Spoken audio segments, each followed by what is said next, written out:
Oh, wow. Just the mouse I need.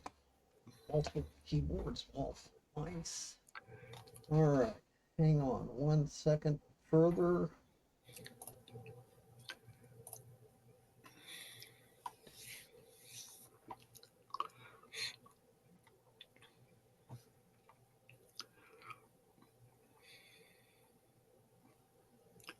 Recording in progress. All right.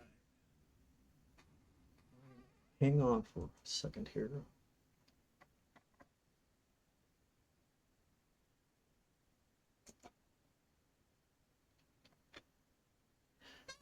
Good evening.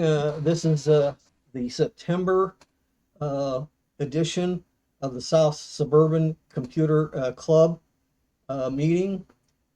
And tonight we're going to start up with Q&A announcements or comments that somebody thinks others should know about. Anybody? I have a question. Go ahead. How many people who are here have had any difficulty since August getting Ventoy to boot on your computer that also contains Windows? I don't use it, so I can't comment either way. But I have a feeling you and me are the only two. Okay. This may be just a Windows 11 issue, but it may apply also to 10. I don't know whether or not the secure boot changes were applied backwards to 10. But at least in Windows 11, there has been a change which has resulted in Ventoy, its bootloader would not boot. It threw up a screen that said there was a serious security violation. And this is a little different from the TPM warnings and the other warnings that say secure boot, this, that, and the other. Well, anyway, there is a solution to the problem if anybody runs into the difficulty. But since nobody here has run into that difficulty, since it's a Linux type of solution, I could save it for the Linux meeting. Okay. I will say in relation to secure boot, which I do have some Linux versions doing secure boot also. Uh, I have noticed a problem under Windows 10 and 11 where I would stick in a USB device in a port and it wouldn't be recognized like it used to be previously. And it took me a while to figure it out, but basically speaking, I had to reboot the computer with that drive in the USB port. Hmm. And when it came up in the operating system, File Explorer had that a USB device listed. If you didn't do it that way, you might not you might think your USB device has a problem, or maybe you got infected by malware, something along those lines. So that's a real possible issue that can occur on. I have multiple machines, so I have different experiences occasionally on different machines. So if you run into a situation where you're running secure boot, which you should be, whether you're on 10 or 11, and you stick in a USB drive and it doesn't seem to get recognized, that's probably the problem. And at the moment, my only solution is rebooting the computer, leaving the USB device plugged in, and when it comes back up, it'll be there. The one proviso, if the USB device you plug in has bootability, it will depend upon whether your internal drive is going to be the one to come up with the operating system, or it's the USB device. But usually mine will come up with the internal OS to that machine. And if I want the USB to boot up, I have to get into the boot manager and have it selected to be the boot device. So, Yes, boot priority usually is the internal drive, well, then USB, okay, unless you've changed it. only if you're in secure boot. If you're not in secure boot, then you're in legacy mode. Then it depends upon a BIOS setting as to a sequence. Yeah, That USB issue, I mean, that sounds like there's millions of people who would have that problem. You think they would address that quickly, don't you? It's not a case where they've made some mistake. Oh, You got here's another announcement that I came across just a couple days ago. Generally speaking, and I sent out an email to everybody, so you should have gotten it. Uh, Microsoft is going to really start cracking down on trying to get even non-compliant computers on 10 to upgrade to 11. And that's fine as long as they waive those restriction requirements that are required, which is TPM and CPU the majority of time. I have several machines, including the one I'm on right now. It's unsupported hardware. It's running 11 right now. And so bottom line is it can work, but you have to be able to not be hampered by Microsoft's increase in security. And the increase in security is to try and prevent a lot of the scamming that's going on, the invasions of privacy by hackers and other things like that. It's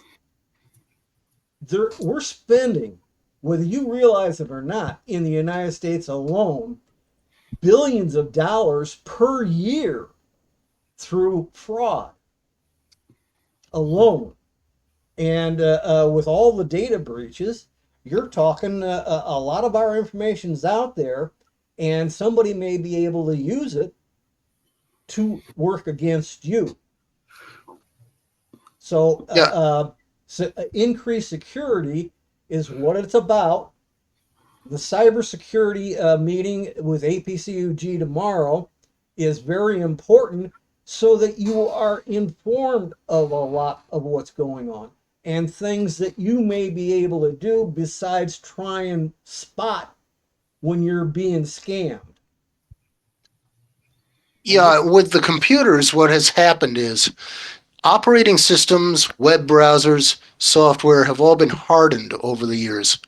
And it's gotten to the point where uh, the attackers are moving from the software to the operating system to the boot phase to the pre-boot, and now they're moving into your firmware on your motherboard.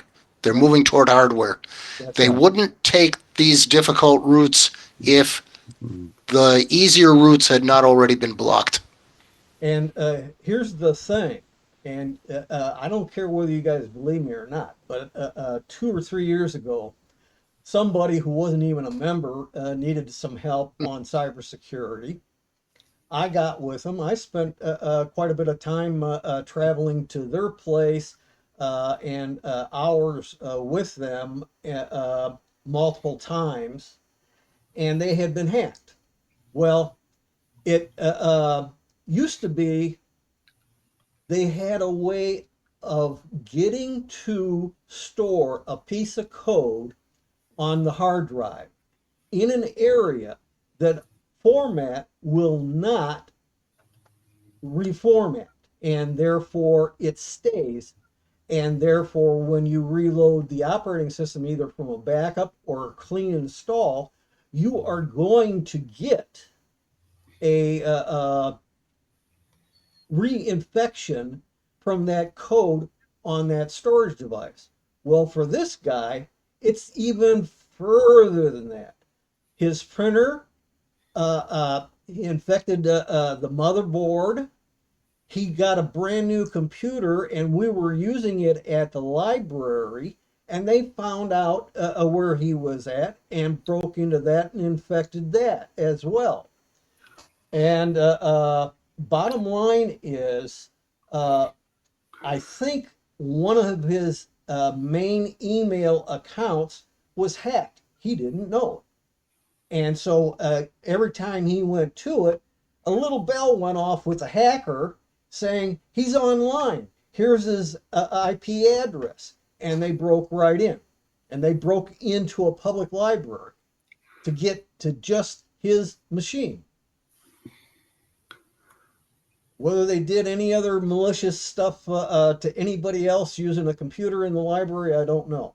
But I do know he got nailed again, and there wasn't much you could do about it. Basically, you got to start your computer life all over again. I'm not kidding when I say that. So if It's you haven't, replacing the hard drive a sufficient solution, or what did he have to no, do? no. In fact, that laptop that got hacked at the library, he sent it back to the manufacturer. They gutted everything out of it and put a replacement board, a replacement drive, etc., back into his system. But, and I told him, don't hook up the printer. And he still got hacked a second time. Now, whether the manufacturer of that laptop took it back a second time or not, or whatever, I don't know. Because he decided, he gave up at that point. So you never really found out how he got infected initially, right? Well, like I say, we don't know. I'm making an educated guess on my knowledge and experience that the only way they could have gotten him at the library, I can understand them getting him in his house with his modem router, which they probably infected also, and the printer. But aside from that, they found him at the library and hacked him twice. Now, how did they do that? Well, first off, when the first one occurred, and probably the second one, is if I'm a hacker and I hacked one of his key online accounts, and he goes to that account, whether it's email or something else, they have a feedback loop that sends them a message and says, this is what the current IP address is. I just copy that IP address, go to it, and I nail them again and again and again and again in perpetuity. The only way you can get rid of that is you got to completely divorce yourself of all your current online accounts, close as many of them as you can, probably through a library computer, and then you would want to create a whole new identity and all your online accounts with a name and password uh, uh, that's unique to each site, is very strong. And as far as the name, doesn't associate with your prior username that you were using that the hacker had. You mean he couldn't even change his password access to his email accounts? That wouldn't do it? Sure, he can do that, but it's a case where his account online is infected. There's a little piece of software in there. Anytime you access it, a message gets sent to the hacker, and that's it. You're dead. Are you talking about email account, or do you mean like his Any account kind of with account, Sound or Comcast or any whatever? kind of account could be hacked. Okay. And depending on that individual account's security personnel and their software and other things to try and alert them to a problem, odds are most sites do not have much in the way of cybersecurity expertise and therefore are hackable. They put a piece of code on that account and it gets them their information as to the current IP address. So you could have taken your computer and gone over to, say, Germany in Europe, and they still would have found you. Maybe not immediately, but they would have found you probably within a couple days' time. And this is a real world, and it's getting worse. Adding AI is really going to get bad. All right. Well, is there anything else anybody wants to bring up as a question or comment?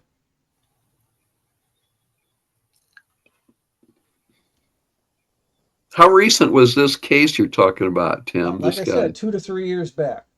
Okay. And that means they've gotten more sophisticated than that in that time frame. Right. All right. Let's see. I'm going to try and get going on the meeting content if I can get something here to move out of my way.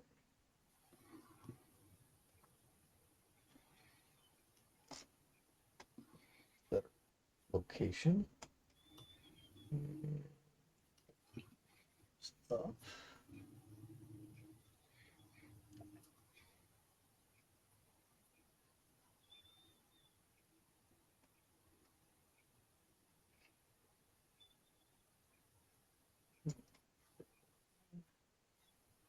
Now this is a interesting one.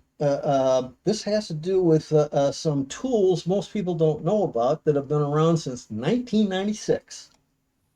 Okay, so your Windows experience is about to change. Get ready to discover something not many people know about. It's a set of free utilities by Microsoft that will give you more control over your device. And you get more control by helping you troubleshoot, diagnose, manage, and monitor your Windows device. It's called sysinternals. It sounds like something bad you might hear after a medical checkup, but it's a great thing. It's actually not new. It's been around since 1996. Computers did look different back then. So did I. Sysinternals was later acquired by Microsoft and is still being maintained, and new features are being constantly added. But before we dive into the depths of sysinternals, make sure to hit that subscribe button so you never miss out on cool new content that I have in store for you. First, let's check how you can get these tools. Visit the sysinternals utilities index page. There you can either download each tool separately, there are like over 70 to choose from. You're going to see a short description of each tool's function. Or you can download the full sysinternals suite, which is what I'm going to do. It's going to download a zip file of around 45 megabytes. In the downloads folder, just right-click on the zip file and select extract all. Then configure your destination folder of your choice and click the extract button.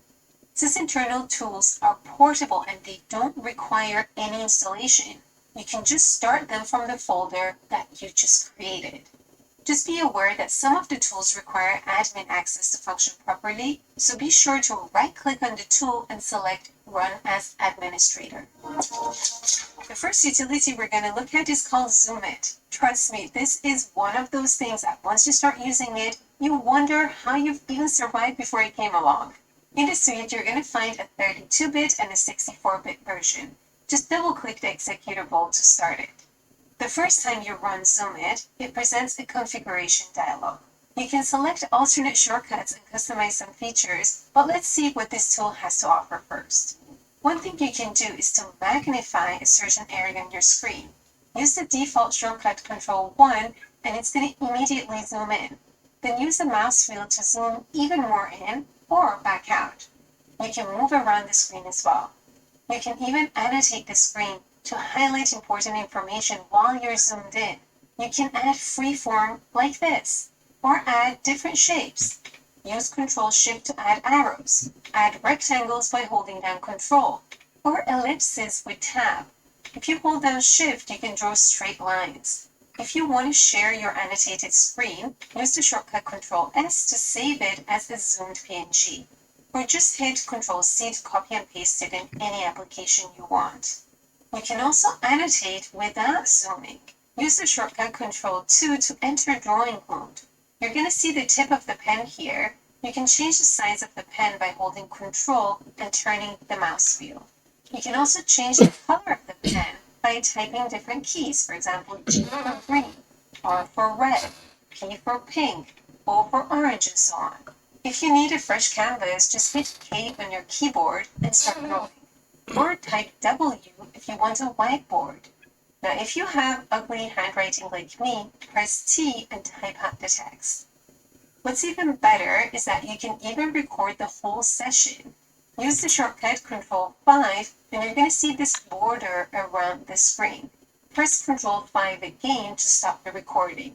Save the file as an MP4 and share it after the meeting. Another cool thing is that you can quickly set a break timer. This way your audience knows when they're expected to be back. You can customize it in the options. Open the tray and click on Zoom It. Then select Options. In the tab Break, you can set the timer, and in the advanced settings, you can even add a custom image for the background. Then use Control-3 to bring it up. This is an amazing tool, definitely worth checking out. The next tool we're going to look at is called Process Manager. Process Manager, or ProcMon, is one of the most powerful tools in sysinternals when it comes to troubleshooting. It does require admin rights, so to start it, right-click on the executable and select Run as Administrator. The moment you open the tool, it's going to start a real-time trace and capture events from 5 different classes: Registry, File System, Network, Processes, and Profiling Events. So here you can see every single event that's happening on my system. When you right-click and select Properties on an event, you can actually see the entire stack that led to this operation. These thousands of rows can be quite overwhelming, so the key here is to filter out as much as possible and only focus on the events that interest you. There are different ways to do that. For example, if you want to set focus on third-party apps, you can filter out all the Microsoft processes. Go to Options, select Columns, and check the box next to Company Name. This is going to add it as a column in the overview. Then right-click on any row in this column and select Exclude, and then Company. This way, it's going to filter out all events from Microsoft. Well, let's say you want to find out which events change your registry values. You can set a filter by clicking on the filter icon up here. In the drop-down, we get different options. For example, you could filter for a specific application by selecting Process Name. Well, let's say we don't know the exact application yet, and we're interested in all operations that change our registry values. So we're going to select Operations, and then over here, we can specify what we're looking for. Look at all these options. In our case, we're looking for registry changes. So I'm going to start by just typing reg, and here it is, reg set value. Then click on Add, which is going to add the filter. Now when we click on OK, it's going to apply the event filter, and we only see events that change registry values. Another cool thing you can do with Process Manager is to create a boot log, because maybe your computer takes a very long time to boot, or you want to check for malware. To create such a log, just click on Options and select Enable Boot Logging. This brings up a new window. You get the option to generate thread profiling events and how often these profiling events are generated. In my case, I'm going to go with every second. Click on OK and close down the process monitor. Reboot your system now. A few moments later. And once it's back up, start process monitor again.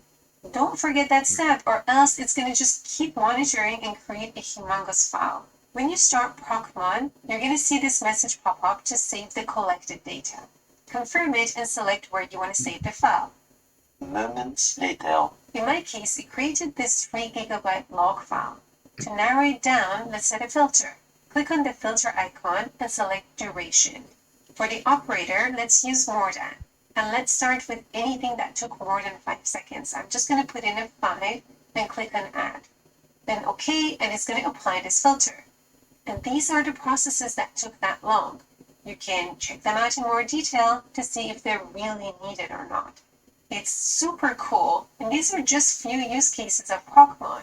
It really is one of the most powerful tools out there. Next up is another handy feature called auto runs. Auto runs is a utility that helps you identify software that's configured to run when you start your device. You're going to be surprised at how many processes are launched without you even knowing of them. After running auto run, you're going to see this interface, which is made up of multiple tabs. The Everything tab is going to show you everything that's loaded automatically. And look at this list. But that's quite confusing, and that's why you have all these other tabs to help you narrow things down. The Logon tab shows you everything that's loaded when you log on to the system. For in this tab, this is for when you launch Explorer, for scheduled tasks, services, drivers, and so on. To narrow things down even more, you can hide everything that's Microsoft related. To do that, click on Options in the menu. You'll see that Hide Windows Entries is already checked by default.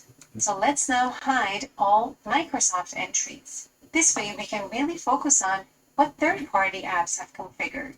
So let's say you're not sure about this process here.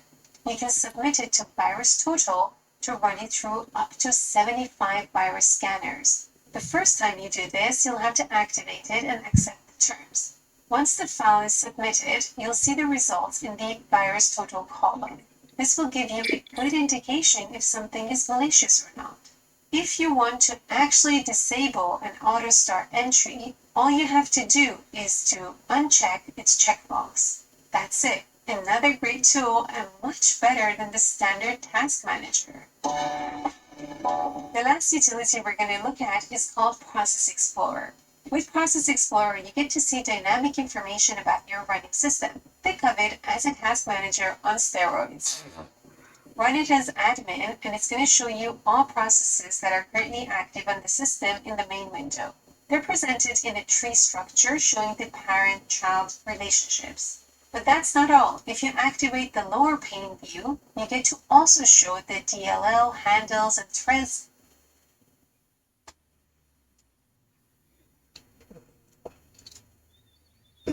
Okay, I had to cut that short because of how much time we burned at the beginning of the meeting.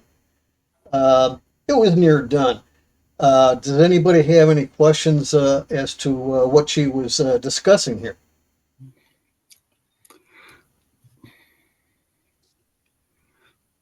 When she did that auto runs thing and you can shut something off, does that shut it off just for that session your computer is on, or does that shut it off anytime you boot up, or It's anytime you boot up. it's off permanently at that point? Okay. But you have to be careful because it's showing you a lot of things there, and you got to know what you're doing. Otherwise, it can become a problem. Now, there's over 70 tools, and what I want to do next. Hang on. Okay.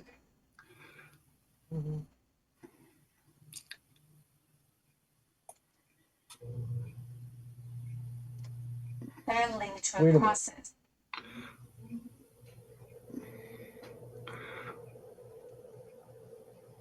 There we go. Finally. All right. Now, now, mind you, you'll be getting a handout with all these links that I've got here. This is sysinternal's utility index. The first one here. Jim, we're on your Zoom screen that just says Zoom. Heck, hang loose for a minute here. Thank you for interrupting that. Why didn't it?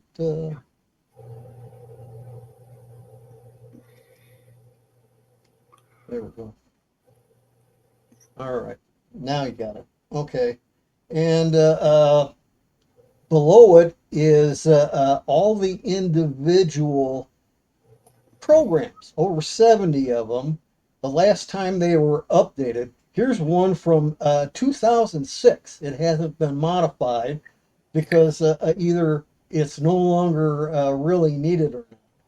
And many of these utilities have a 32-bit version and a 64-bit version that has the number 64 tagged on to the end of the name. And there is a brief description of what they do. So if something seems to be of interest to you, check it out. And you may then also try and get additional documentation by doing a search online for that particular utility. There's also plenty of YouTube ones out there. Mind you, some of them are going to be very old ones, since this set of utilities goes back to 1996, when the originator was an independent software developer, and he eventually sold out to Microsoft all of his utilities, and Microsoft has been maintaining them since. Now, the next one here, I'm only going to give.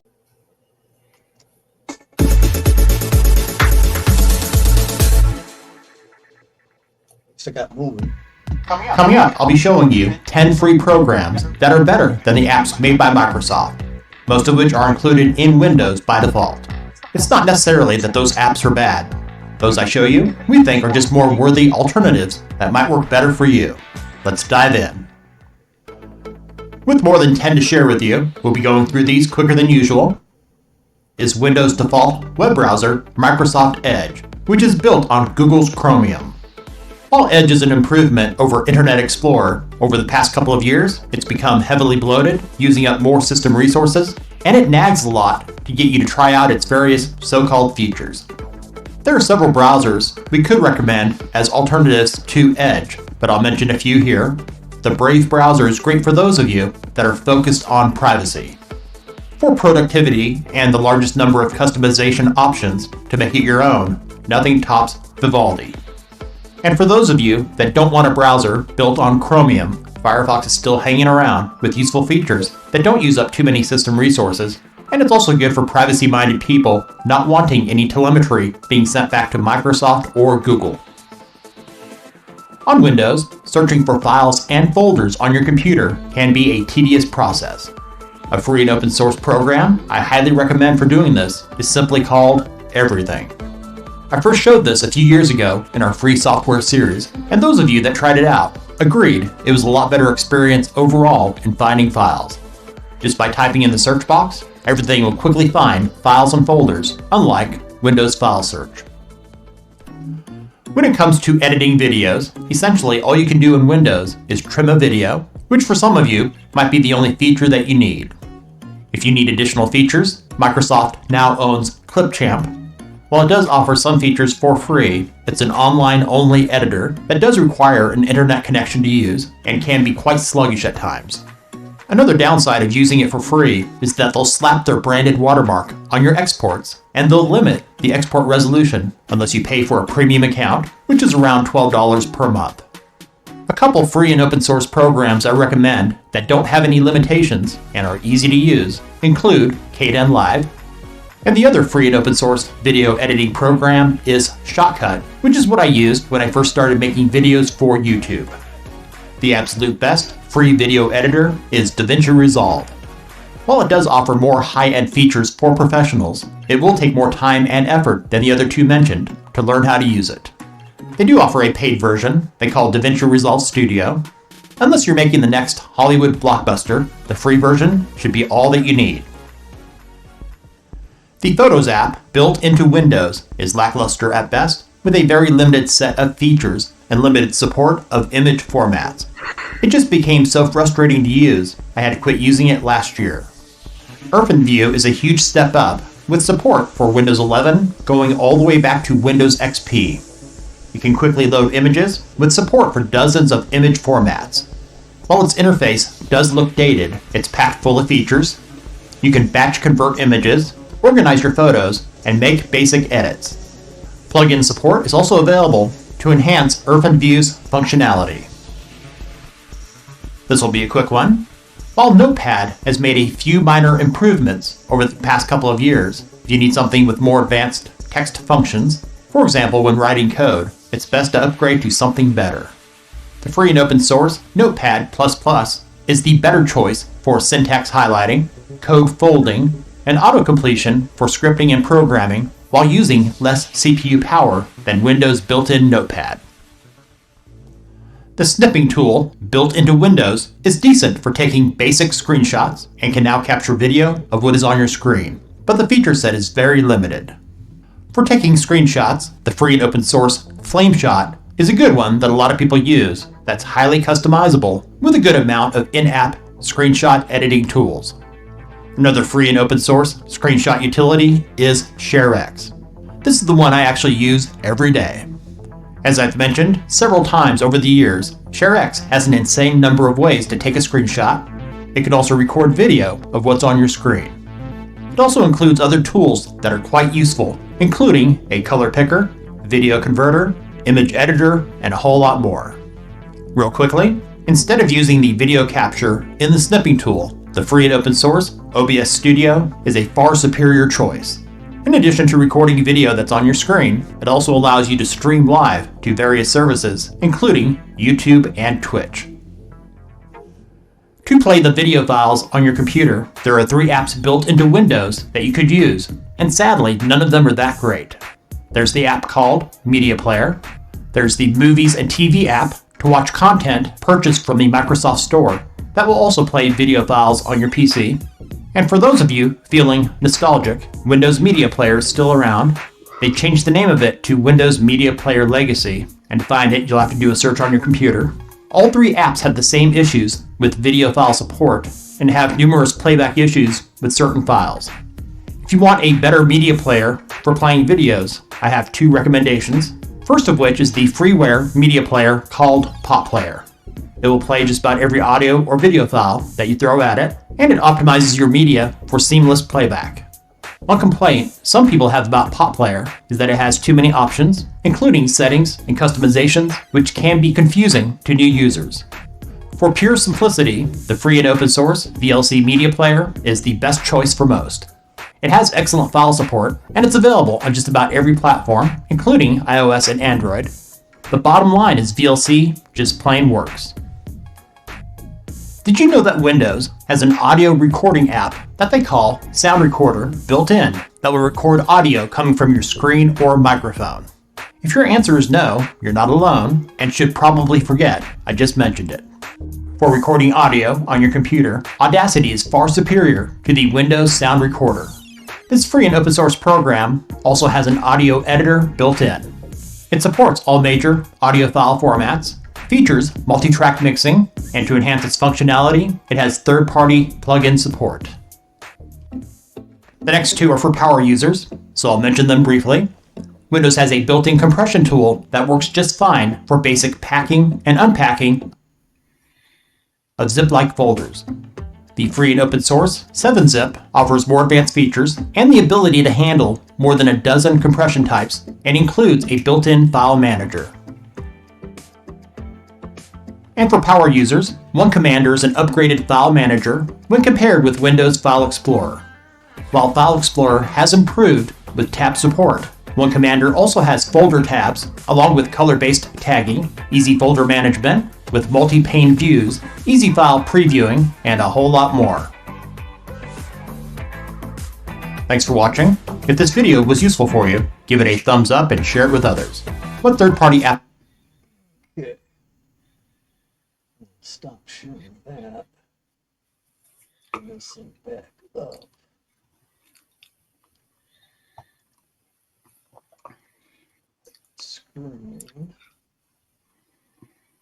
Going on, this is an interesting little program by Nearsoft that is a watcher for your wireless network to see what devices are on your wireless network. And this is in case you've got somebody who's somehow gotten onto your wireless network and is using your internet access.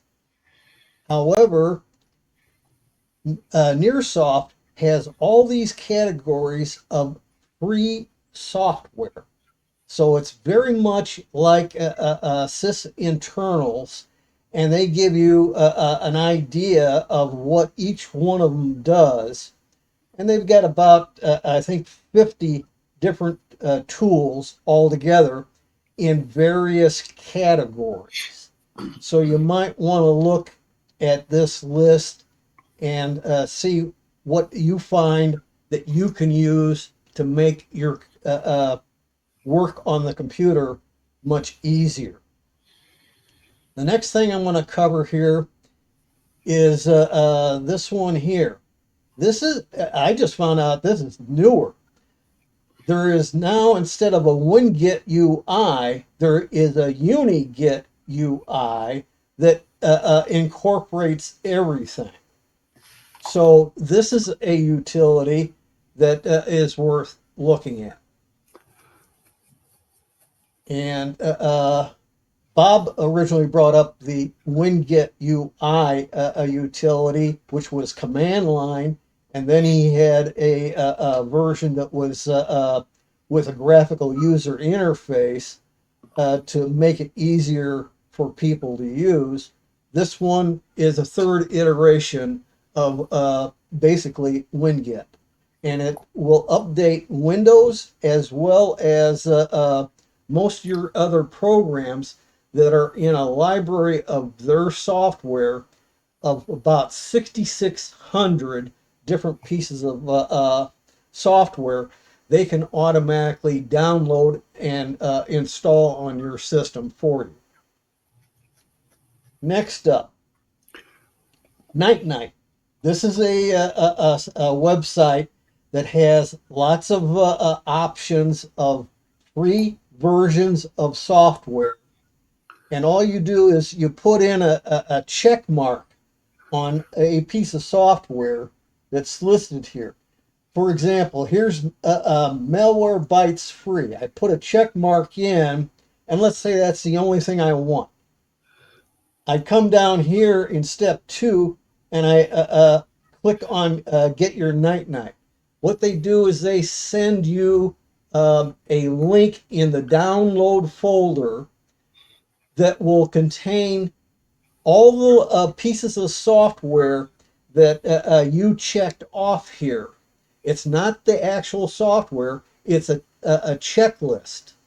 And it will, when you double click it and run it, it will install each of those pieces of software on your system and not take up more than the one entry in your download folder.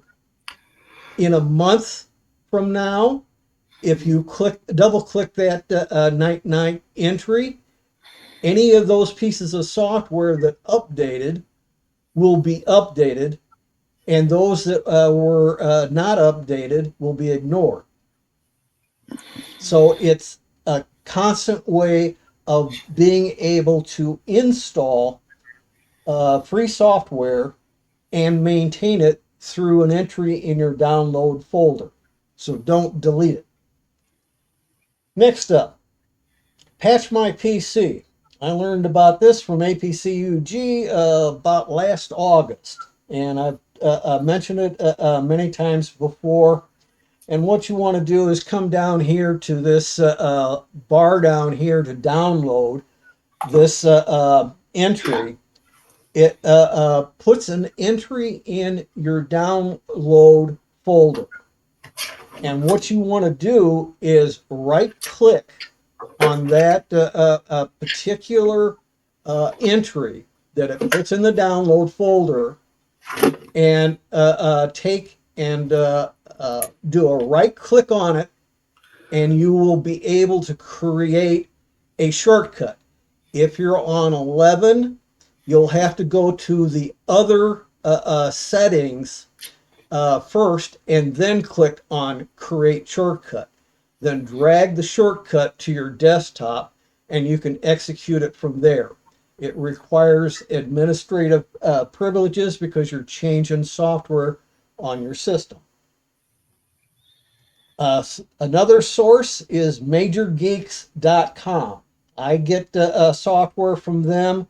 These are all the general categories. Some of these only have a small number of entries, but most of them have multiple folders of each category that have multiple entries, and you get a description of a better description, more fuller description of what the software does. So that gives you another source. Another one is Softpedia. I use this from time to time. Type in here what you're looking for, and if it can find it, it will show you what we're talking about. Now I'm going to do a sample here.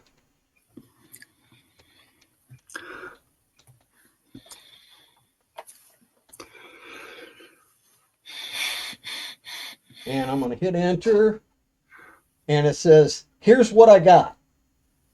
You click on it, it shows you a download button now, and this is another one over here.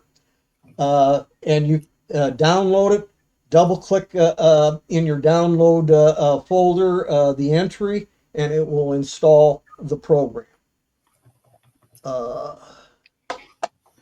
Just notice something. Don't know how that happened, but okay. Now, so that's as far as I'm going to go on that one. I'm not downloading anything.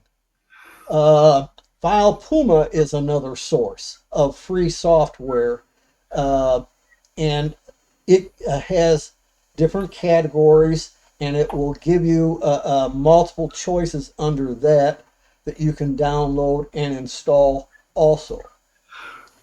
Another one, oops.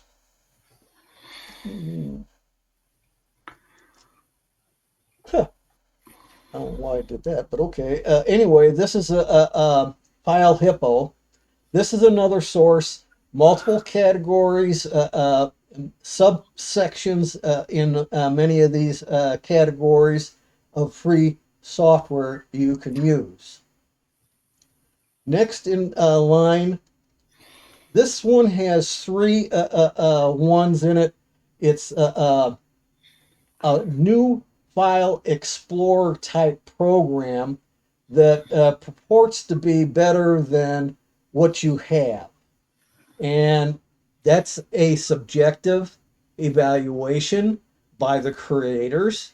And it's up to you to decide if it's better or not. These are some of the things that it can do. Multitask with tabs, dual pane, tag files and folders, column view, view and edit archives, seamless cloud integration, preview pane, quick view, JIT integration, hashes, command palette, and there's one other one here that is remap key bindings. The next one to it is an overview of what this product is about. It's very extensive. This is a book over here, and each one is some piece of information you can go through and see what they're talking about in detail. So I did this one so that you don't have to search for it. The third one is, this is how you download it. The bottom one I don't recommend, only this one here if you want to. They do request you consider give them a donation. When I do donate to some of these software developers, I do not do it right away. I wait until I am satisfied with what they are showing me in their product. If I think it's real good, then I'll go back and I'll make a donation. If I don't think it's any good, I'll use a removal tool if I have to get rid of what I installed and or downloaded and get rid of the product altogether. So I'm just bringing that one up. In that one video that I got to show you on 10 pieces of software, they had one commander. Here's another one called Total Commander.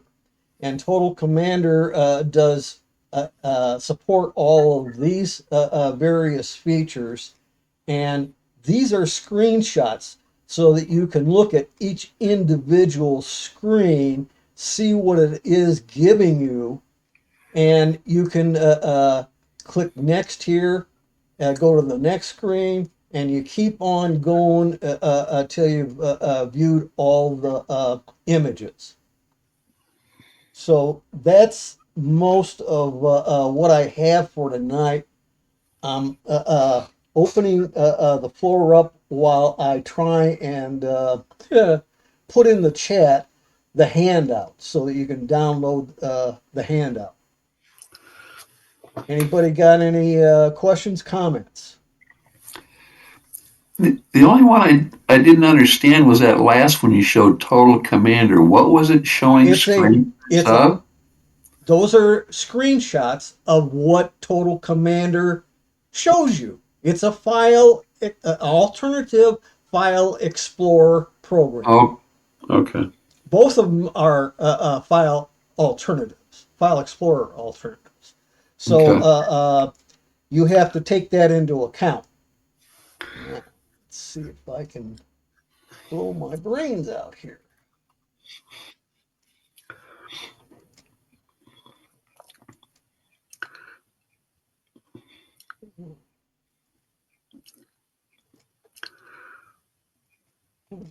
All the software that was shown on all these sites, Patch My PC, Major Geeks, Softpedia, does this specify then whether they're Windows and or Linux, or do they have versions for both, or not Those are necessarily? all Windows, They're period. all Windows. Okay. This is not a Linux group, so why would Okay. I include Linux when several people here don't have Linux and don't care to have it? So Right. I just want to know if any of these sites had Windows as well as Linux stuff to download. I think Major Geeks has one small category, but how up to date that is, I would use other resources, and I have given in handouts in the past meetings in Linux resources that you can check out. Okay. All right, the handout is in the chat. So you can go to the open up chat, and you'll see it there, and click on it and tell it where you want it to download to.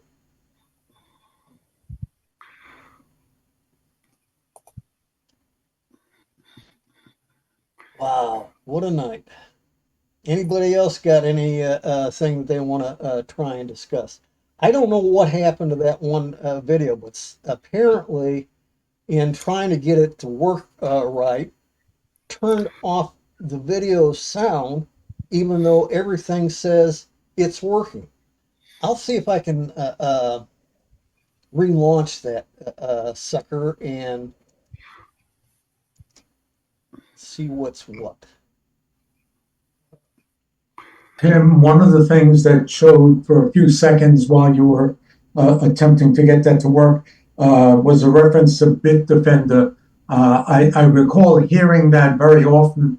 What do you hear from people about how effective that is as an antivirus program? Bitdefender, did you say?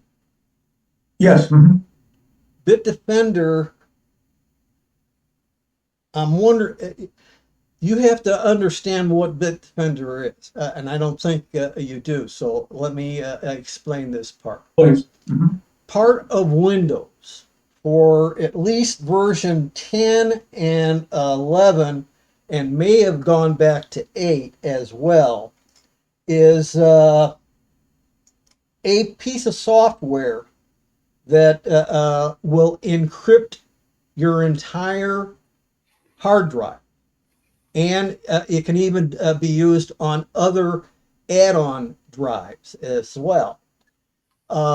If you're a business person who has to take a laptop and go out to businesses and show them things on your computer, etc., you better have BitLocker on, because if you lose your device or you're held up in an armed robbery or something like that and they take your computer without knowing how to get into the system, your entire drive is encrypted. They can't get to the information without being able to decrypt it. And odds are they won't be able to. I'm sorry to interrupt you. This is Bitdefender you're talking about? That's correct. 100% correct. If Okay. Tim, you're talking about BitLocker. He asked about Bitdefender.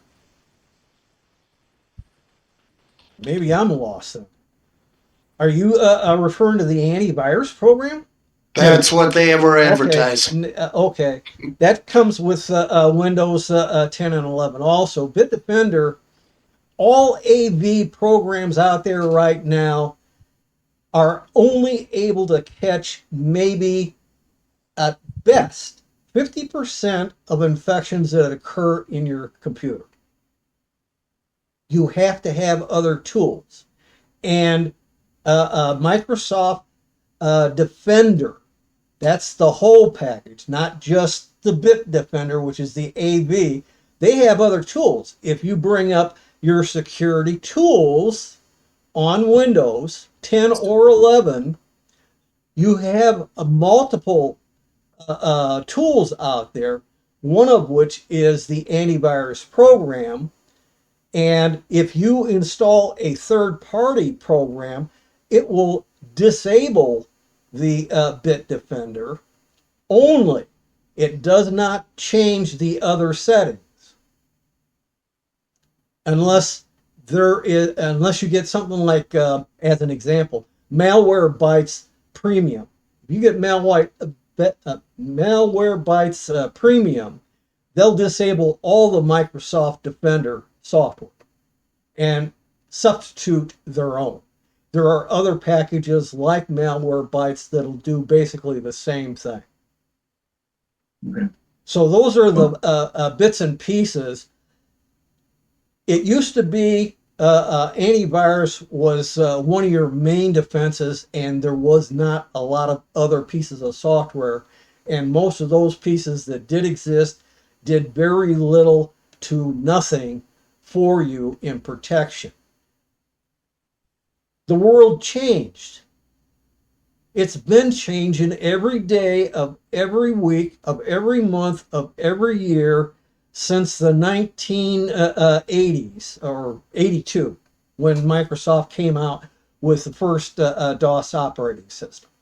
Every day there are people creating malware and doing anything they can to break into computers and get anything they want. And because a lot of the viruses nowadays in the last 4 or 5 years are able to keep changing their signature, is what it's called, a virus signature. Today, it catches that particular infection. Tomorrow, it's a different one. And until a new signature is put into your AV database, you're not going to catch that one. And you can't remove it, therefore. So you have to understand, all the AV companies first have to find a piece of malware of any kind in the wild to get a snapshot of it. Then they have to analyze it to get a signature.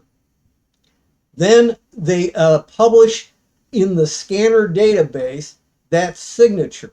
while they work on how to remove that piece of software. If something they already have will remove it, they just make sure that it also knows to run the same program to remove this particular one. If, on the other hand, they haven't got a piece of software that'll remove it yet, it might take up to 30 days or more before a update of the database contains a removal program. That's why you have to have more than just an AV program. You've got to have lots of other tools that may detect a problem and stop it, or help you at least know you've got an infection, and then you're going to have to do some research to try and find out what can remove it, because your AV program may not be able to do it. I use Malwarebytes free. If I thought I was infected, and Malwarebytes, if Bitdefender antivirus scan cannot catch it, let alone remove it yet, I'll use the Malwarebytes free, and odds are it will catch it. The only other program that comes close to Malwarebytes free is Super Antivirus, and that's a real old program, and I haven't used it in a long time, so I don't know if they've kept that up to date and how good it is, but it usually was second best to Malwarebytes free. Thank you. Okay. I'll send you my invoice. It's reasonable. Hang on one second here. Now, since we got a little time left, let's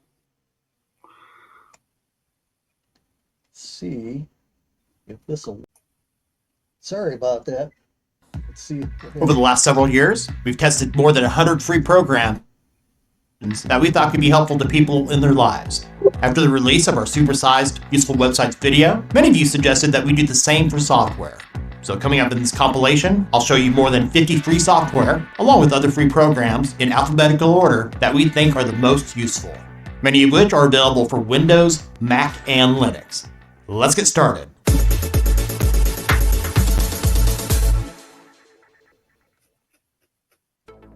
Audacity is a well-known free and open source audio editor and recorder. It's used by many professionals, including those that produce podcasts, and it's also easy to use for beginners. In addition to the standard recording and editing options, it features multi-track mixing with sample rates up to 96 kHz with 32 bits per sample, and plugins can be added to enhance its functionality. Don't let its outdated interface fool you. It's still a powerful program. You'll find the primary tools here at the top to edit your audio. If you're a Windows user that stays away from high-risk online activity, the built-in Windows Defender virus and threat protection should be all that you need. But if you require more advanced security software, the best free solution is the new and improved Bitdefender Antivirus Free for both Windows and Mac OS. It includes real-time threat protection, it's light on system resources, and does a great job of protecting your PC from viruses and malware. With all the security breaches over the past few years, with passwords being compromised, having a password manager is a must-have. Bitwarden is what I use. It's free for personal use to easily keep your passwords and sensitive information private. It's open source, and your passwords are fully encrypted and stored on the Bitwarden servers. No one on the Bitwarden team has access to see or read your real data. And their cloud syncing feature makes it easy to access your passwords on just about any device at any time. You may have heard a while back, LastPass, one of its competitors, made a big change. Its free plan now only allows access to one device type. Bitwarden, on the other hand, still allows unlimited passwords on unlimited devices for free. Next up, BleachBit. I paused that. I do use Bitdefender, but I still use LastPass, but it's restricted to me to two machines, a desktop and a laptop. Other than that, I use Bitdefender. all I had to do was export my LastPass stuff and then import it into Bitdefender and go on from there. Now this one here, BleachBit, it's a Linux tool that's cross-platform. It works on Windows. I use it, but you got to be a little bit careful. There is one person I know that puts down BleachBit because he had a bad experience. When, I don't know, but I have never had a problem with BleachBit on Windows or Linux causing me a problem. I will say that one of the key things about BleachBit is, for most people, you don't keep all your open tabs from one session to another. I do as a researcher.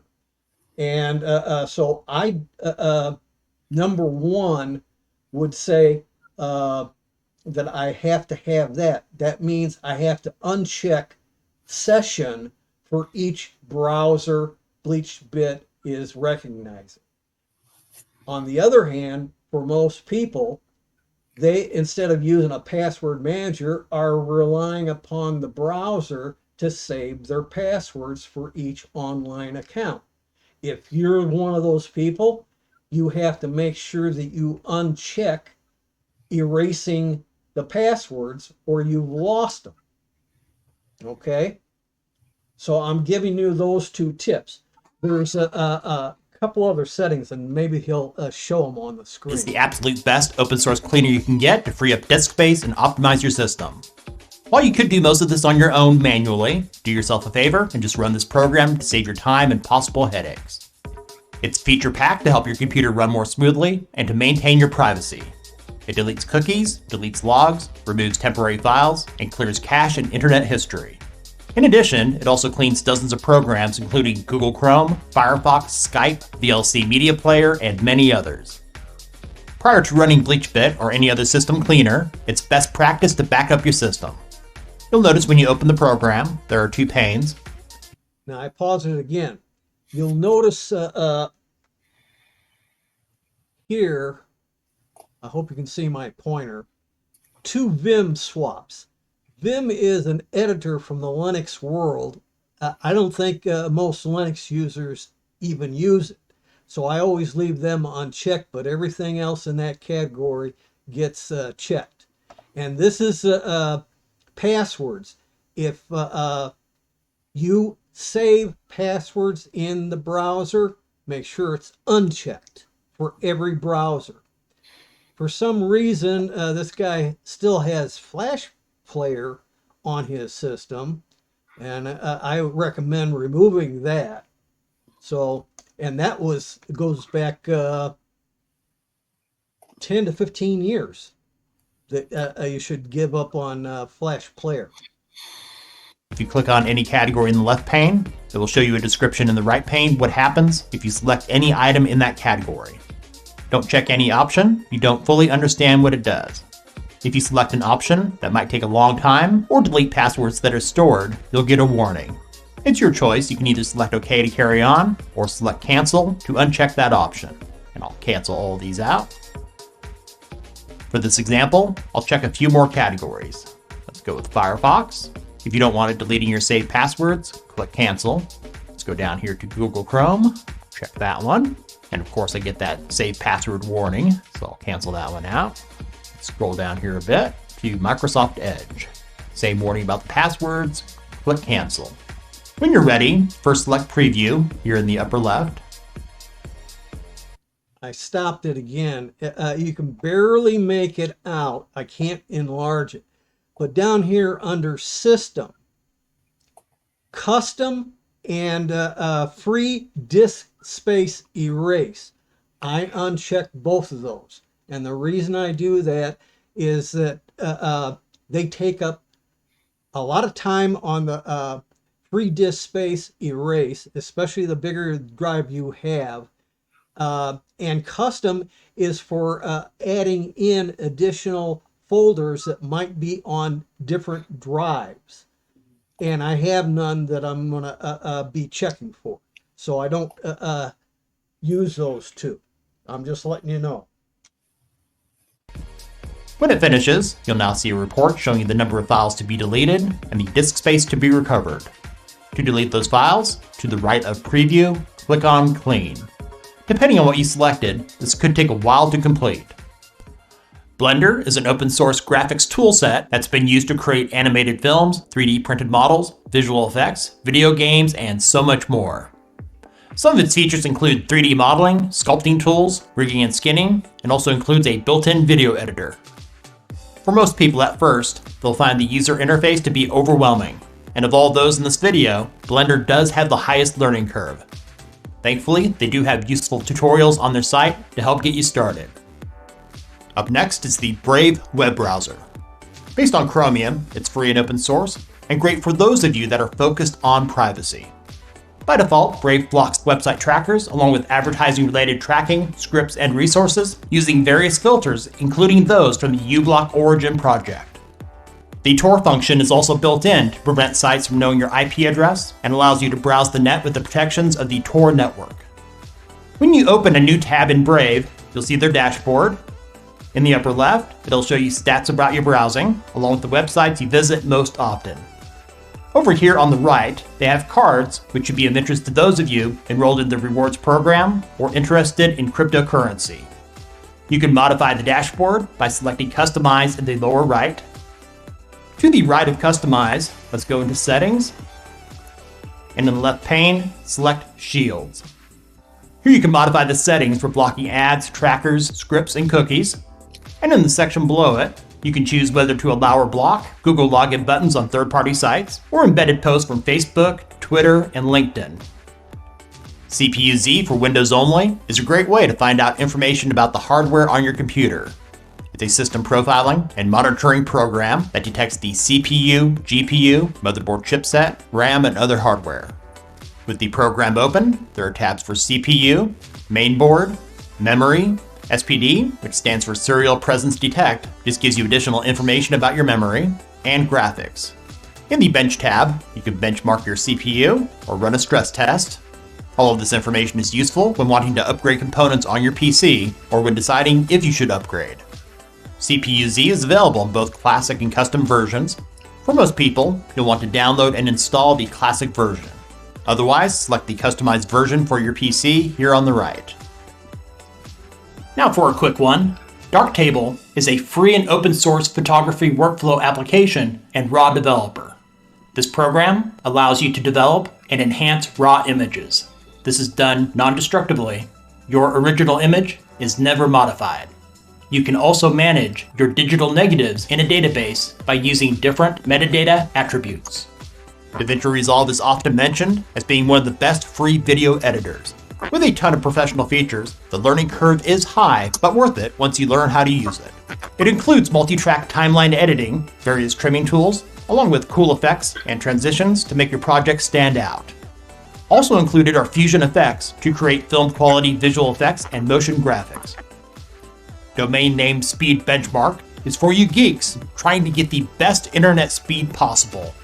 Created by legendary software engineer and security researcher Steve Gibson, who's the host of the long-running podcast Security Now, this program will analyze the various DNS servers to find out what works best on your network. When searching for files and folders in Windows, the experience is atrocious and an outright embarrassment for Microsoft. Everything is an open source program for Windows only that makes the experience a whole lot better. In fact, it should be built into all Windows operating systems. It's light on system resources and easy to use. With the program opened, it lists every file and folder on your computer. When you start typing in the search box, it limits what is displayed to help you find what you're looking for quickly. If you use Windows, everything is a must-have program.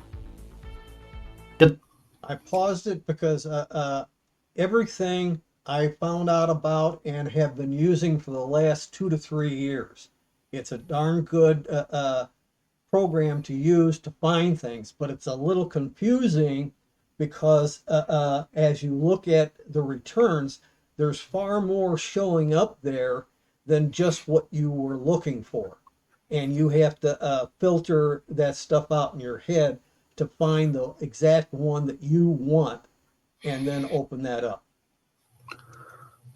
Developed by the Mozilla Foundation way back in 2002, the open source Firefox browser is still one of the most popular browsers available. It has a ton of add-ons and extensions that enhance your browsing experience. You can sync between your desktop and mobile devices, and includes an excellent manager for bookmarks. Other browsers that use variants of the Firefox source code include Waterfox and the privacy and security focused Tor browser. PhotoSketcher is a cool program that will take your photos and easily turn them into artwork. With over 20 different styles, you can have something as minimalistic as a pencil sketch up to an oil painting and a whole lot more. After importing your photo into the program, click the paint icon here at the top.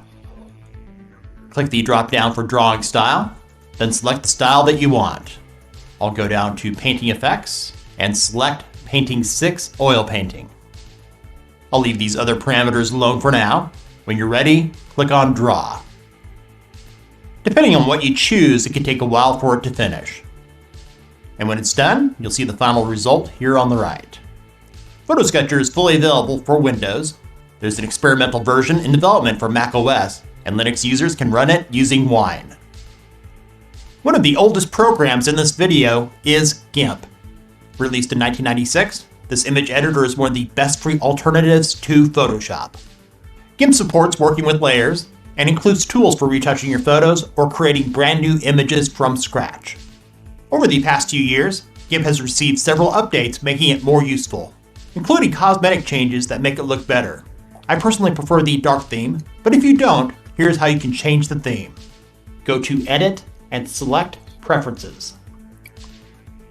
Go down to the Interface section and select Theme.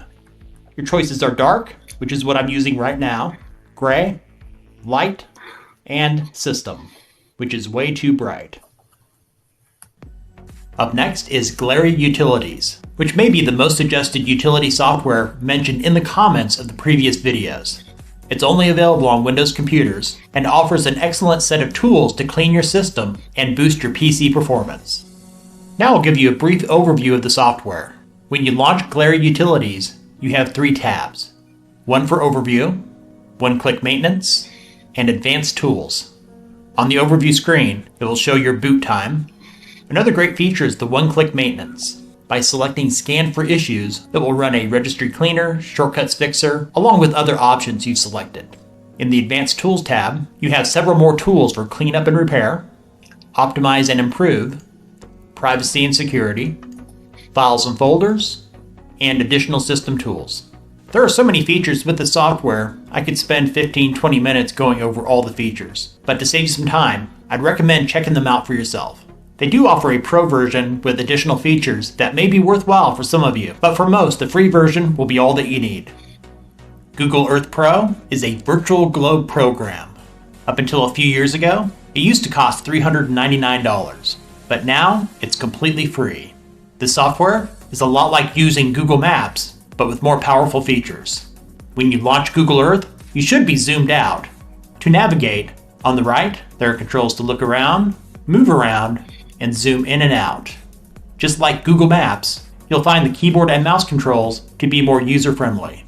To zoom in and out, use the page up and page down keys on your keyboard, or you could use the scroll wheel on your mouse if you have one. I'll zoom in here a little bit. Wherever you see the hand on the globe, if you zoom in, it'll zoom into that location. So I'll go here, somewhere in Central Texas. So I'll zoom in now.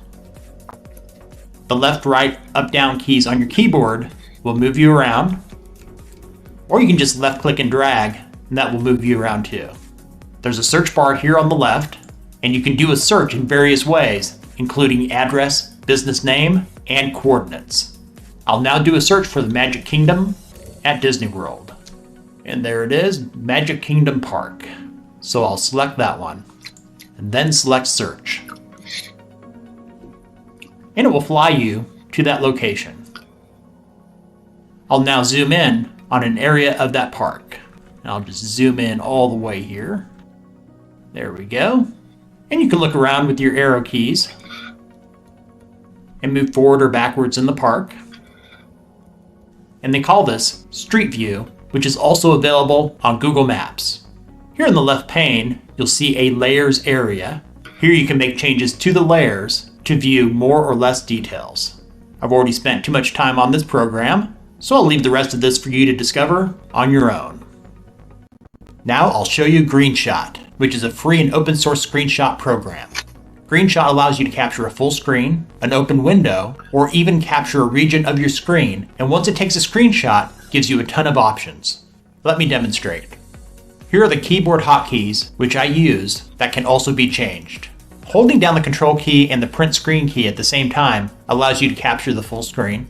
The Alt key and Print Screen key allow you to capture a selected open window, and to capture just a region of the screen, all you need to hold down is the Print Screen key on your keyboard, which I will do right now. Now I'll click and drag an area for the screenshot, and then let go. Now I have several options, including saving. You can have it open directly into the screenshot editor or one of the several programs, including Microsoft Paint. You can also upload to Imager. I prefer to open in the GreenShot image editor, so I'll do that right now.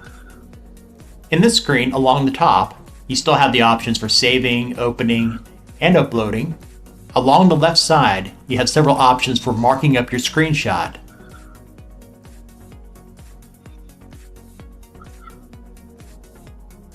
When done, you can save directly to your PC, and you can save in several formats, including JPEG and PNG. If you ever need to convert any video format from one type to another, it doesn't get any better than the free and open source transcoder Handbrake. It's great for converting a large video file into a smaller format, ripping DVDs and Blu-rays, and it will take those unusual, lesser used video types and convert them into a format that's more recognized.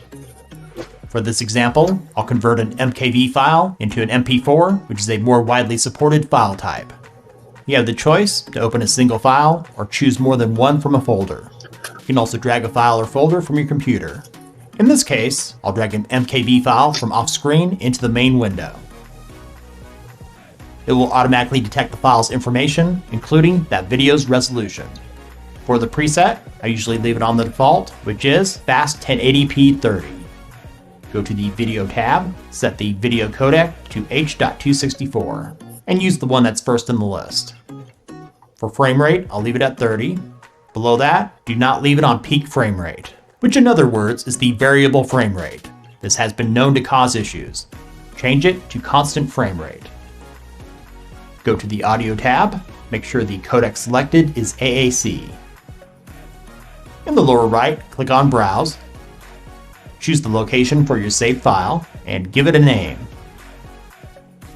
Click on Save. When you're ready, here at the top, click Start Encode. And wait for it to finish. If you need to do an analysis of the hardware on your computer, HW Info is what I recommend. It provides extensive information about your hardware and includes real-time system monitoring. Depending on how you have it set up, you'll have a separate window with your system summary of your key components. If you don't need this window, you can close it out or move it. Along the left, selecting any component will give you additional information to the right. HW Info is only available for Windows with the standard installer and 2 portable options, including one for DOS. If you've ever used Microsoft's built-in Photos app, then you already know it's terrible. Image Glass is a great lightweight alternative that's not bloated and sloppily coded like the aforementioned program. It's free and open source and supports more than 70 image formats like PNG, JPEG, SVG, and many others. It loads images quickly with an easy-to-use interface. You'll find all the necessary tools on the bar at the top, with additional tools located in the menu on the right. Theme packs can also be installed to change the look. Image Glass is available for Windows only, because quite frankly, most Linux and Mac users already have a decent image viewer built in. Inkscape is a fantastic free and open source alternative to Adobe Illustrator. This vector graphics editor is feature-packed to create scalable icons, illustrations, and logos. There's a huge assortment of tools for object creation and manipulation. You can edit and create compliant SVG formatted files, and allows for exporting into other formats, including PNG. The user layout is not too difficult to figure out. Most of the primary tools are located along the left, with a color bar at the bottom of the window. When getting started, there is a high learning curve, so it's best to check out their tutorials before diving in. Also, their forum is a great place to get answers to your questions from their community.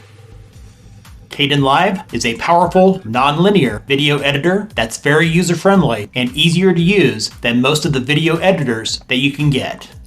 It has multi-track video editing, and it supports just about any audio or video format. It also has tons of effects and transitions that can improve the quality of your project. If Kdenlive looks similar to Shotcut, another video editor I've shown you in the past, there's a good reason for that. Kdenlive is based on the same MLT framework as Shotcut. To get you more familiar with this software, in the user manual section on their site, I'd recommend checking out their quick start guide to get you started. Next up is Kodi, which is a free and open source media player software. You can use Kodi to view media directly on your computer, or if you have a supported smart TV or streaming device that also has a Kodi app, it allows your PC to behave like a media server to be able to stream your movies, TV shows, music, and other media to those devices. What brings a lot of people to Kodi is the add-ons. There are several categories of add-ons for video or audio to stream internet content. They also have add-ons for skins to change the look and feel of Kodi, add-ons for weather, and so many more, which are all completely free. After you install Kodi and first launch it, you may get overwhelmed. There are all these categories along the left-hand side that are empty, which you have to link to before it'll show up in the main window. You'll also want to go to the settings menu, which will have several categories for you to set up your preferences. If Kodi is something that interests you, there are hundreds of tutorials on YouTube for you to check out. Krita is a raster graphics editor that is designed primarily for sketching and painting for digital artists. This software has a ton of features. Some of those include drawing assistance, layer management, layer masks, and PSD file support. In the resources section, you can also import brush and texture packs from other artists to increase your toolset. When you first open Krita, you'll notice that it has a clean-looking user interface that can be customized to fit your needs. In the default view, all the tools are on the left, just like most of the other graphics editing software. On Krita's documentation page, to learn how to use the software, they provide a user manual, tutorials, a getting started guide, along with other resources to help you out. LibreOffice, released in 2011, is an office suite that makes for a great alternative to Microsoft Office. Their Microsoft Word and Excel alternatives have improved quite a bit over the years when opening and converting those file formats. Included with LibreOffice is Writer, which has many of the same features as Microsoft Word. Calc is similar to Excel. Impress can be used instead of PowerPoint. Draw is a vector graphics editor. And Math can be used to create and edit mathematical formulas. The most important software on your computer is the operating system. And if you're looking for the best free alternative to Windows and Mac OS, you'd want to go with one of the many Linux distros. The big advantages to using Linux is there are no upfront or built-in costs to use it, no forced updates, invasion of your privacy, and you have less of a chance of getting a virus or malware. If you are brand new to Linux, those I'd recommend for beginners include Linux Mint, Ubuntu, Zorin OS, and Elementary OS. Many Linux distros will ask for a donation on their homepage to support development, which is not necessary but appreciated. For example, with Elementary OS, if you want to kick the tires first, go to Pay What You Want, and in Custom, type 0.00, and then click on Download Elementary OS, and you can get it for free.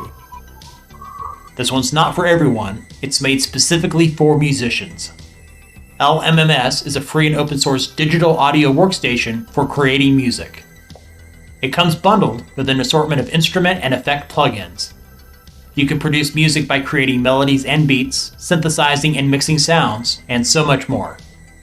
When you're working on a project, this is what the overall layout will look like.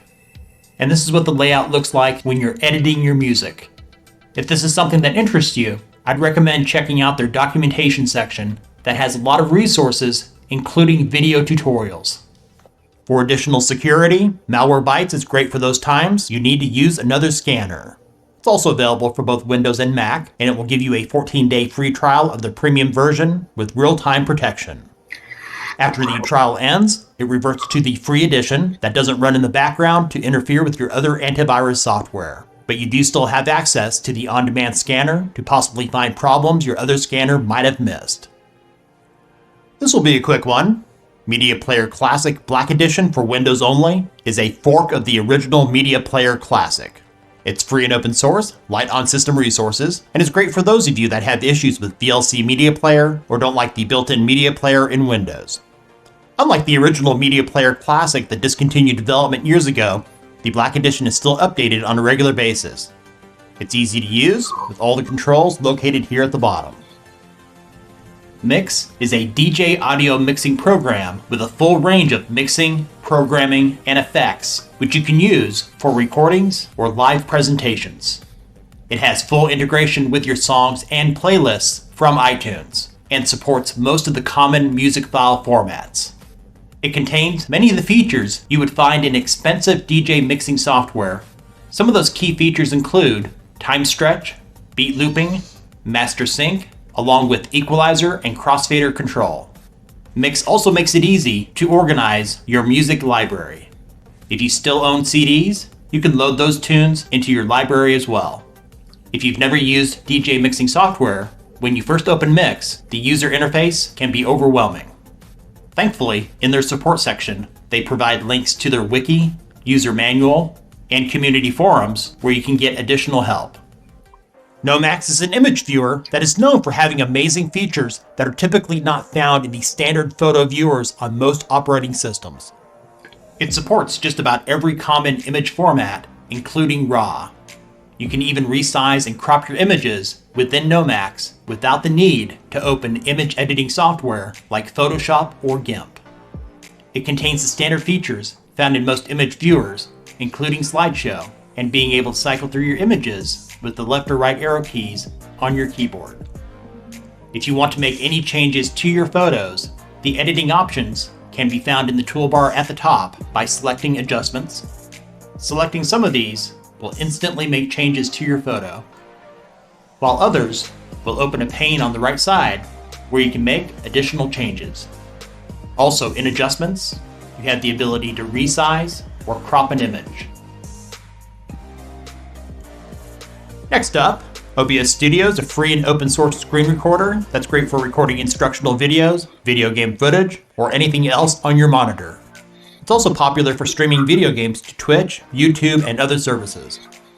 There are no forced watermarks or time limits, and you can have an unlimited number of scenes. Just be aware that on computers with low system specs, you may encounter lag. Here's what the user interface looks like. Some people are troubled with the infinity effect. If it bothers you, just minimize it once you start recording. There's a slight learning curve to get it set up. Our beginner's guide will walk you through the process. I'll put a link to that in the description of this video. The problem with free and open source video editing software like Shotcut and Kdenlive is that they lack many of the high-end features most professionals need. Olive is looking to change all that. It's a new nonlinear, free and open source video editor with the goal of becoming a fully featured alternative to the big hitters like Vegas Pro, Premiere Pro, and Final Cut Pro. At this time, Olive is still in early development, with new features being added every month. Over the past few weeks in testing, I've encountered bugs and have wished that certain features were available at that moment. With that being said, even in its current state, Olive is already one of the best open source video editors I've used and could potentially be a game changer for those people that don't want to shell out the big bucks for an expensive program. OnlyOffice is an office suite I mentioned a couple years ago in our free software series, and since then has improved quite a bit. Now it's a strong contender to LibreOffice as the best free and open source office suite and is an excellent alternative to Microsoft Office. Included with their desktop editors is an alternative to Microsoft Word, Excel, and PowerPoint. Their compatibility with Microsoft Word and Excel is nearly flawless, but their PowerPoint alternative still needs work. So if compatibility is important to you, I'd only recommend using their Word and Excel alternatives at this time. When you open any of the three editors, you'll notice the familiar looking ribbon at the top. Document is what they call their Word alternative, Spreadsheet is their Excel alternative, and for PowerPoint, they call theirs Presentation. Up next is the free and open source video editing software, OpenShot. It's been around since 2008, and over the past couple of years has improved quite a bit. It's easy to use with a low learning curve, and is packed full of features. It allows you to work with multiple layers, with support for many video, audio, and image formats. 400 transitions are included to seamlessly move from clip to clip. that lets you add animations and includes audio editing features built in. As you can see, the interface is very user-friendly when compared with most video editing software. I'll now show you quickly how to add a transition between two clips. To add a video file, just simply drag and drop it from your desktop or folder onto any track in the timeline. We'll move this to the left. Let's add another clip. In the toolbar above the timeline, click on Transitions. You have a lot to choose from. Find the one you want and drag it down to the timeline in between both clips. To shorten the length of the transition, look for the double arrows, left click and drag to make it shorter. Now take that transition and drag it over the end of the first clip. Then take that second clip to the right and drag it over the transition. Let's take a look at a preview. On their site, there's a handy user guide that will teach you how to use it. This is one of my personal favorites, and it's really useful when streaming media from your computer to a device like a Roku, smart TV, gaming console, smartphone, or any other device that has the Plex app available, which is nearly any streaming device that has ever been made. Setup is easy. There are tutorials all over the internet. Once installed, when you've added your media into the corresponding folders on your computer, they show up in this nice looking, easy to use interface. I have different categories which include movies, TV shows, and music. Once we've watched the TV show or movie, I usually remove the program from the corresponding folder. Most people don't do it this way, they usually leave the programs on their computer. You can even edit the data. You can change the general information, tags. You can even change the poster if you want to. Next up is Pop Player, which is a multimedia player that is similar to VLC and KM Player. In fact, it was created by the same team that created KM Player. Pop Player supports just about every audio and video format that you can think of. It will also optimize your media for seamless playback. When you first launch Pop Player to play any of your media, you'll notice it has a minimalistic style without a lot of clutter. Along the bottom, it has all the typical playback options. To the far right, selecting the settings icon will bring up the control panel where you can quickly change the audio, video, subtitle, and playback settings. If you want to access even more features, just right-click anywhere inside the window to easily get to the settings that you want to change. I've tested several VPNs over the years, and Proton VPN is one of only a few I've used with a free tier of service that doesn't suck. It's actually really good. Some of you may be familiar with or using the Swiss-based encrypted email service Proton Mail, which has been gaining popularity over the last couple of years. Proton VPN is from those same people. Unlike most free VPNs that have data caps, with the free tier of Proton VPN, you get unlimited bandwidth, so you can use it as much as you want. For security reasons, I can't show you the interface, but if you'd like to try it out, it's available for the 3 major operating systems with mobile apps for both iOS and Android. There are many BitTorrent clients available. QBitTorrent is the only one that I recommend using. It's free and open source, and unlike many alternatives like uTorrent, it's lightweight on system resources, there are no ads, and you don't have to pay extra for add-ons. While torrents have a bad reputation for the downloading of unauthorized content, there are many legal reasons to use it as well. A couple examples: sharing free software with others, and being able to share large files you already own fast and reliably. The user interface is similar to others. Your uploads and downloads will appear here in the primary window. If you ever experience internet issues when uploading or downloading, tying up the bandwidth in your home, you can adjust the speeds by going to Tools here at the top and selecting Options. In the left pane, select Speed, then adjust the speeds for your uploads and downloads in global rate limits. In addition, in the BitTorrent tab, you can limit the number of maximum active downloads, uploads, or the overall number of active torrents. Revo Uninstaller Free does what you'd expect. It removes programs from your computer you no longer need, along with the junk that sometimes gets left behind by a program's own uninstaller. To remove a program, select it from the list, and click on Uninstall. It will create a system restore point, then proceed with the uninstall process. I'll check the box to delete the user data, then click on Uninstall. I'll ignore this window and click on Uninstall. And then yes. And when that's done, you can have it scan your system to look for leftover files, folders, and registry items. Rufus is a free and open source utility for Windows 7 or newer that will turn an ISO into a bootable USB drive. If your system crashes, it lets you perform a system rescue, recover data, and even lets you work on a computer with no operating system installed. There are other programs with similar features. Over the years, Rufus is the best I've used for speed and reliability. In addition to the ISOs for Windows, Rufus also works with several ISOs for Linux, including Ubuntu, Debian, Fedora, and many others.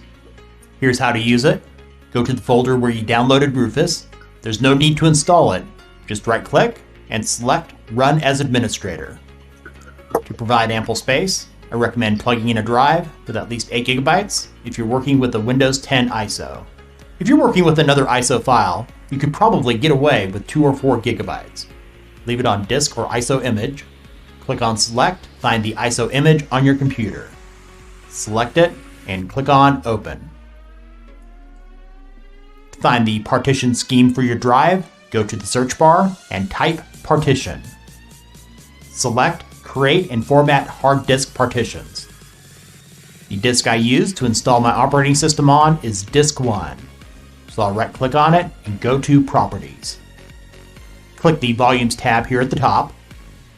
In Disk Information, you'll see the partition style is GPT. Go back to Rufus and select the appropriate partition scheme. In this case, that would be GPT. You should have no need to change anything else.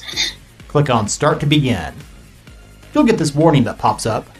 Just be aware that moving forward with this process will reformat your USB drive. Any data you have on this drive will be destroyed. After you click OK, the process will begin. There is nothing more that you need to do. I'll mention this one briefly. Scribus is a free and open source desktop publishing program to create great looking documents, newsletters, brochures, and posters. It's a fantastic alternative to the pricey Adobe InDesign program. It does have a steep learning curve. If you're interested in learning how to use it, there are a ton of excellent tutorials on the internet and on YouTube. Here's an oldie but goodie. 7-Zip is a free and open source file archiver that's used to place groups of files within compressed containers known as archives. It's more useful than the file archivers built into all operating systems because it supports more file formats with a higher compression ratio, reducing the space used on your disk, and reduces the size of attachments you email to others. To use 7-Zip, there's no program you need to open. Just find the folder you want to compress and right-click. Go down to 7-Zip. You have several choices. You could use the 7Z file format or zip. I prefer using the zip file type, which is more recognized. In this example, this is the only choice I've had a need for. Selecting Add To, name of the file, .zip, will create a new zipped folder. A must-have program I can't live without is ShareX. This free and open source screenshot utility makes the snipping tool from Microsoft look like child's play. It's packed full of tools and features, making it quick and easy to capture any part of your screen. The various capture methods include full screen, an active window or monitor, scrolling capture, a screen recorder, or you can select region to capture any part of your screen. After taking your screenshot, you have the choice to upload it directly from ShareX to dozens of services, including Google Photos, Dropbox, Twitter, OneDrive, and many others. When you open ShareX, to take a screenshot, you could use one of the keyboard shortcuts listed in the main window, or go to Capture here on the left and select your preferred method from the menu. If you go into Tools, you'll find other useful tools, including a color picker, an image editor, video converter, and a whole lot more. Shotcut is a great video editor for new users. It was initially released in 2004 and is updated on a regular basis. It includes a ton of features that are often locked behind a paywall with most free video editors, including support for 4K resolutions and allows for multiple tracks on the same timeline. If you've tried out other video editors, Shotcut's user interface may not be what you're used to. For example, when adding tracks to the timeline, you have to click on the menu icon in the lower left, then select Add Video Track, and go back in and add Audio Track before adding your clips. Up next, SM Players for those of you looking for an alternative to VLC Media Player. If you've used VLC, you belong to one of two camps. You either love it or you think it's total garbage.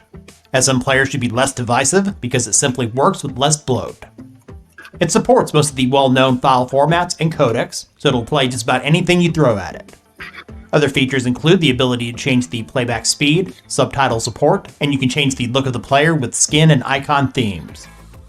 If you've ever used a media player before, it doesn't take a rocket scientist to figure out the interface. The feature I find to be the most useful is the auto bookmark, especially when watching a TV show or movie. Here's an example of how it works.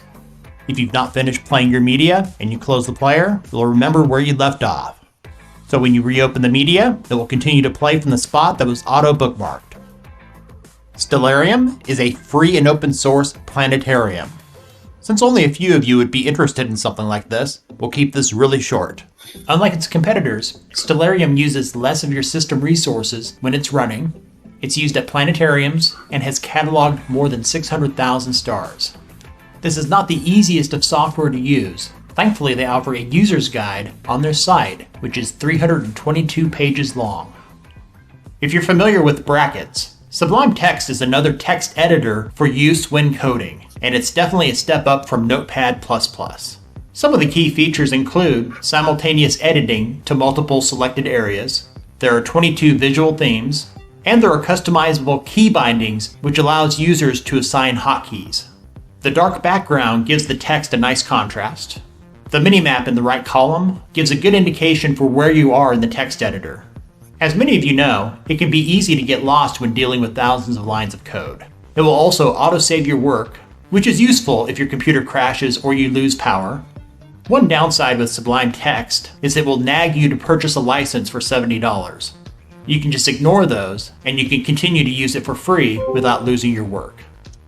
Sumatra PDF is a free and open source document viewer that supports many document formats including PDF, EPUB, CHM, and many others. Okay, I'm stopping there. Does anybody have any questions on anything that came up? With the handout, you can watch the tail end of that video anyhow. But right now, if there's no other questions, I'll stop the recording